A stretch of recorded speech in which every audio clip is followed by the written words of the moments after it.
Hello, everyone. I hope you all fine wherever you are on this wonderful planet of ours.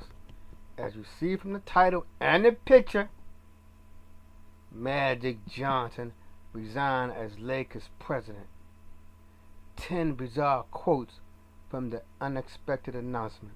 Yes, I'm going to read my article, and from the tone of my voice, you already can tell I'm going to give my own unique feedback to this so-called Laker legend, to this so-called wonderful human being, to this so-called strong black man.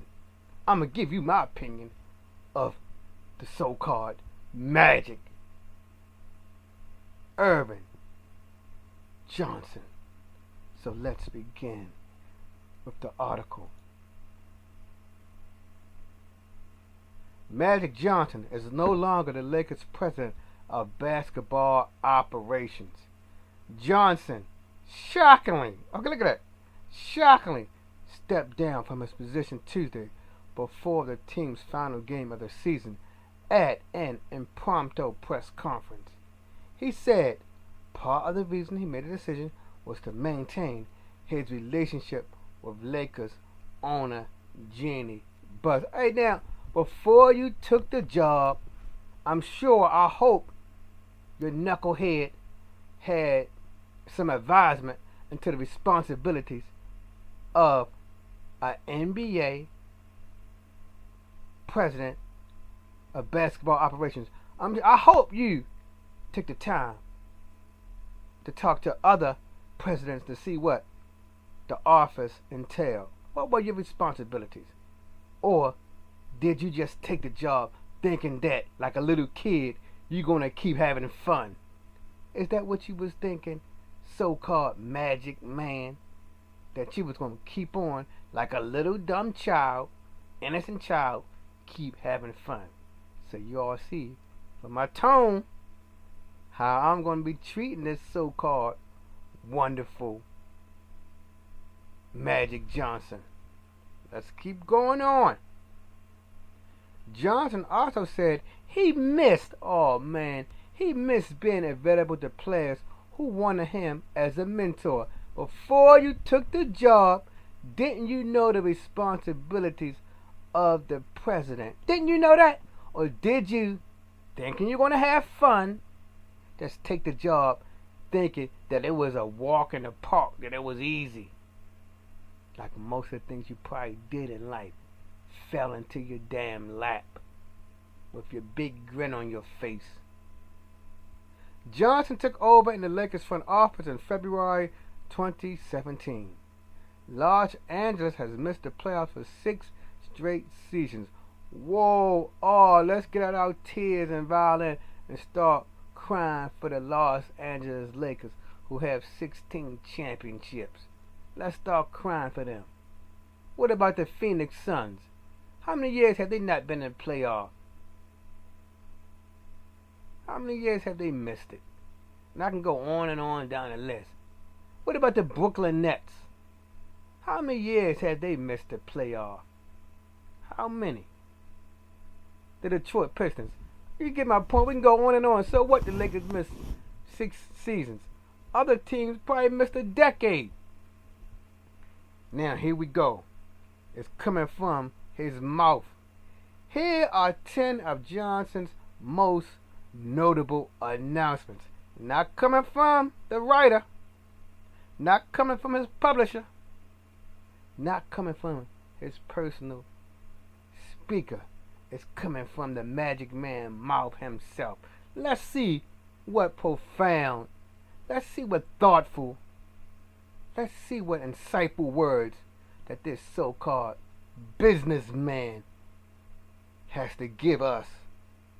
Somebody is going to have to tell my boss, okay, you're already a coward. Already a coward. You can't tell the boss, hey, look, I'm leaving. See you, bye. Nah, he going to sneak out the back door like a little coward. Like a little bitch. No offense, ladies. I grew up in the inner city, so I'm just using the vocabulary that I've known. I don't mean to insult or offend anyone. I'm just speaking urban vocabulary. Because I know she's going to be sick. But I knew, here we go with the coward again. Here you go. But I knew I couldn't face her face to face and tell her, you a 50-something-year-old, I think you 59-year-old man. You not 20. You not 18. You not 17. You 59 years old. You been around the block. You scared. You still shaking in your boots. Maybe because you scared to confront. I'm sorry to say this, my good people. Your master. Maybe you, like Toby and Roots. Well, Toby, he was a brave man. You get my point. But maybe you afraid to face your master and tell the master bad news because you think the master going to take you in the back of the barn and give you an ass whipping. Is that what you think, so-called magic man? You couldn't face her face to face.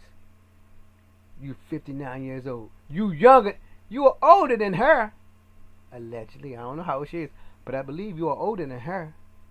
But you stayed scared to tell her like a little child that you're going to quit because you couldn't handle the pressure. Is that why you quitting?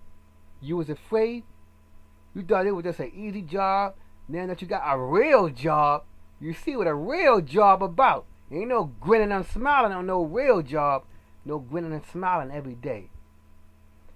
Or you not the boss telling people what to do. People not there kissing your ass. No, they're not. Johnson and Bus had a 3-hour meeting Monday about the direction of the Lakers. Maybe that 3-hour meeting tired you out. Maybe said, damn, I can't take these long meetings like this no more. 3 hours? I want to go on the golf course. I want to go watch the Shazam movie. I'm going to go play with my grandkids, or whatever, if you have any. I can't take this 3-hour meeting. Dad, he probably said, this hard work. It's a lot of hard work. I couldn't stand into her. But the one thing she had in me was someone she could trust and who was loyal to her. Oh, a wonderful slave. Wonderful slave. Someone who she could trust and someone was loyal to, like Samuel Jackson in that movie. Django, I think it was Unchained. You know what movie I'm talking about. Samuel Jackson, he was loyal to that man. He loved that man. When that man got shot, he screamed out, "Oh!" He was loyal and he loved his master. I will be that as well. I've been talking to people. We've been talking about next year. And I'm sitting there saying, I'm not going to be here. He already thought about he going to quit. He already said it's too hard for him. He can't handle the pressure of a excuse me. He can't handle the pressure of a real job. He used to dictating orders out to people on the court. He used to dictating orders out to people who work for him. He's not used to being held accountable to like he is to Jeannie Buss. He's not used to doing that. He's not used to being held accountable to the media. I know he had to talk to the media as a basketball player. He had to talk to them, but you just can say anything then. But here, in the business world, they're looking for you to have answers. They're going to put serious pressure to you. So I guess he was too weak to handle that serious, intense pressure. That's why he jumped ship. Johnson said he's never had an argument or a disagreement with Buss. She told me even yesterday, you had the power. She had to keep telling him that he's strong. He didn't believe in himself.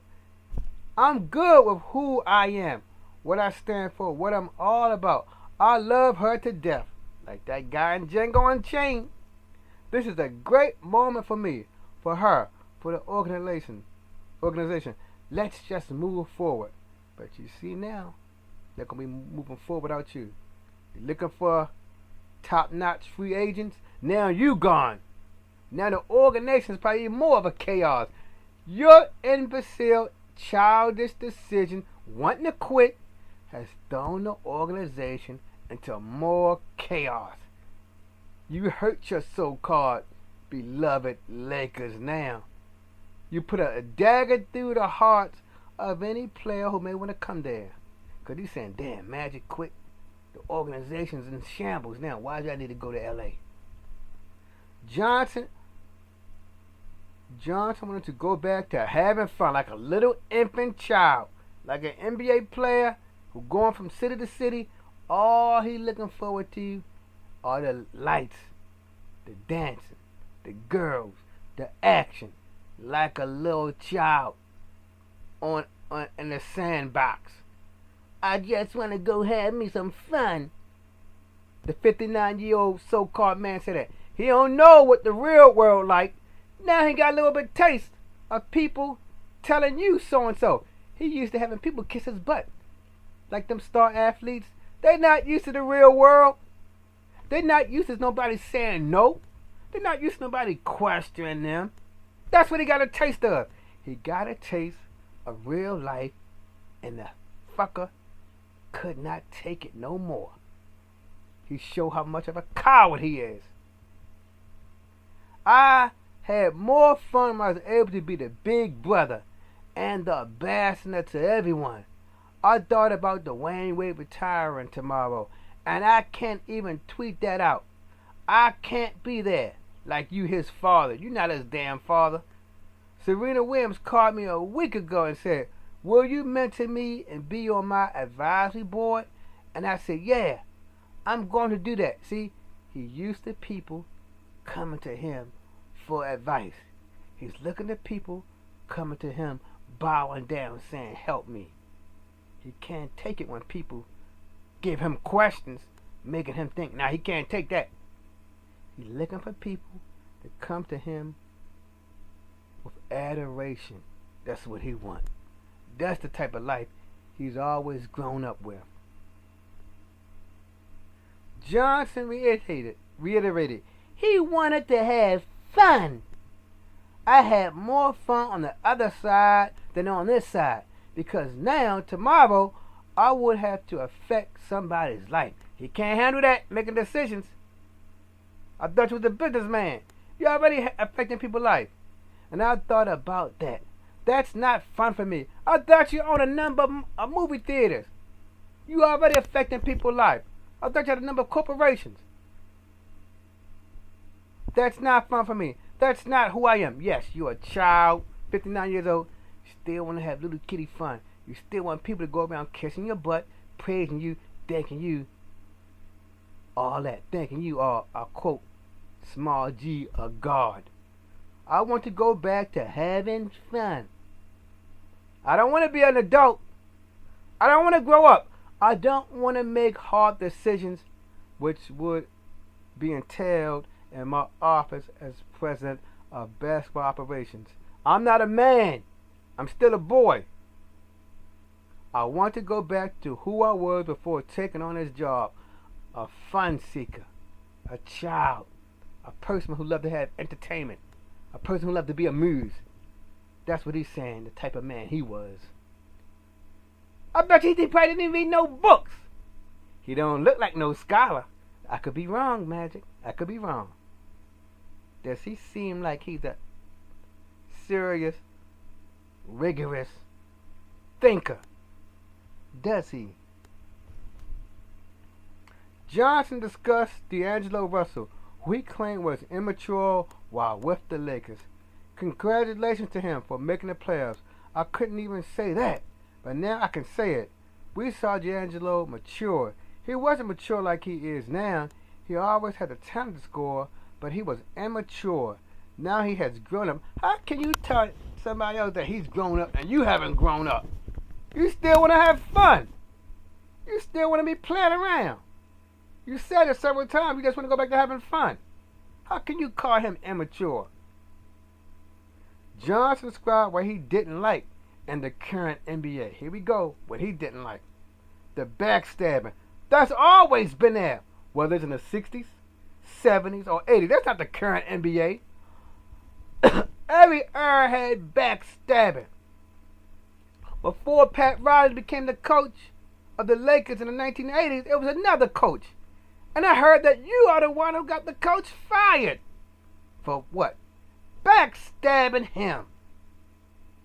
the backstabbing, the whispering.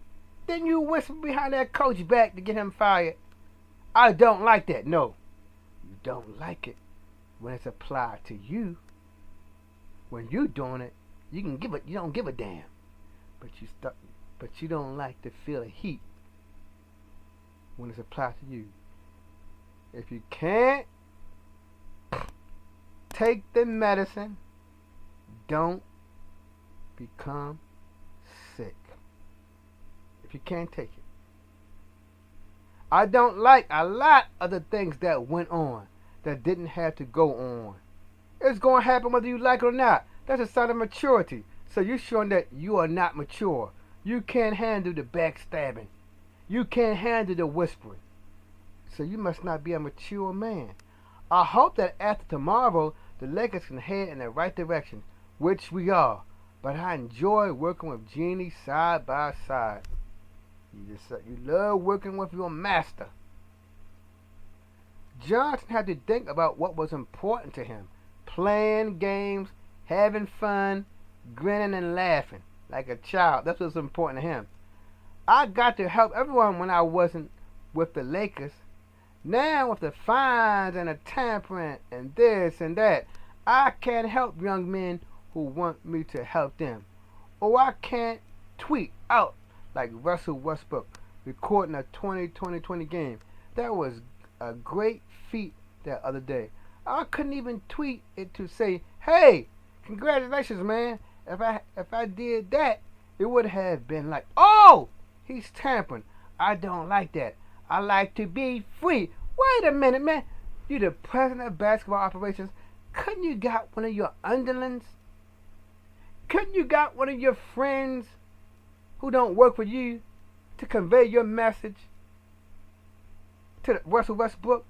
You could have just said a former great NBA player said that was a fantastic job. You didn't even have to take your friends. Don't use my name.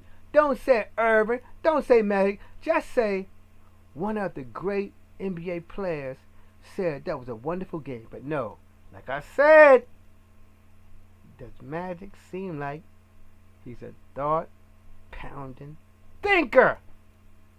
That was a simple thinking skill. Get someone else, a family friend, to convey your message. I know because the NBA is like a fraternity. Whether it's in the 60s, 70s, 80s, 90s, etc., it's still one big brotherhood or sisterhood. Johnson said his decision had nothing to do with Coach Luke Walton's future. I was happier when I wasn't a president. Okay, nobody didn't force you to become the president. You accepted. Nobody didn't have a nuclear missile under your couch. No one placed a nuclear missile under your house, forcing you to do it. You freely chose to do it. You should have got advice about what are my responsibilities. I bet you he didn't even do that. He just probably went in the office grinning and smiling and signed the paper saying, "I'm the president." When you have to make trades, you're not happy. Wait a minute. Who are you to say to make trades? As a Laker, you probably told the organization what players you want to come to the team. You probably told the team president in the 80s, "I don't like X, Y, and Z on the team. Get rid of them." You know those superstars had their say about who and who will not be on the team. So what are you saying right here? When you have to make trades, you are not happy. When you like people. It's business. I thought you was a businessman. I think Luke is a good man. I like Luke a lot. That's what they usually say on all jobs before they fire you. You nice. You got a sense of humor. But then they come for a but. So what we have different opinions about different things. That's okay. My concern is my relationship with my sister. She's not your blood sister. Jeannie Buzz. That's all I care about. All the rest of the stuff doesn't matter. So I think you calling Mr. Bush your father. You're ignoring your real father. You're ignoring your real brother. You're your real sister. You calling her your sister. Johnson on what he was going to do next. I'm a free bird to go back to grinning, laughing, not having no responsibilities. Nothing. So that's it, my good people. Those were some of the words that the NBA legend, one of the top 10 players in NBA history, said about his career, his brief tenure as the president of operations for basketball for the 16-time world champion Los Angeles Lakers. If you like my discussion, please give me a thumbs up. If you have any comments about your thoughts about him resigning or quitting, that's all resigning is, a fancy word for quitting, for not being able to take the heat, give me your comments. If you are already a subscriber and you would like to be notified quickly of future content, please hit the bell button. If you enjoy the content, please share this on Facebook, Twitter, Reddit, or any other social media platform you deem worthy. You all have a wonderful day. Goodbye.